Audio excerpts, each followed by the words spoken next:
இங்கே நம்ம திருக்க மீன் எடுத்துருக்கோங்க. திருக்க மீன் வச்சு தான் கறி குழம்பு கணக்க ரெடி பண்ணி குடும்பத்தோட சாப்பிடுவோம். என்ன சூடாகிடுச்சுங்க, கறி மசாலா போட்டு போட்டுக்கிறோம். வெட்டி வச்ச வெங்காயத்தையும் சேர்த்துக்கிறோம். சேர்த்துக்கிறோம். வெங்காயம் பச்சை மிளகாலாம் வதங்கி வந்துருச்சுன்னு வெட்டி வச்சு தக்காளி இஞ்சி பேஸ்ட்டையும் சேர்த்துக்கிறோங்க.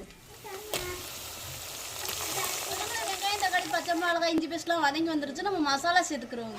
மஞ்சத்தூள் சேர்த்துக்கிறோங்க, மிளகாத்தூள் சேர்த்துக்கிறோங்க, மட்டன் மசாலா சேர்த்துக்கிறோங்க.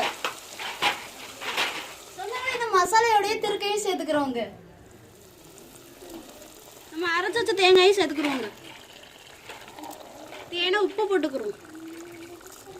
தேனை தண்ணி ஊற்றி கிண்டி விட்டுக்கிறோங்க. நம்மளுக்கு திருக்க மீன் கறி குழம்பு ரெடி ஆயிடுச்சு. இறக்கி வச்சு குடும்பத்தோட சாப்பிடலாம் சொந்தங்களே. நீங்களும் ஒரு நாளைக்கு வாங்க, சேர்ந்து சாப்பிடுவோம்.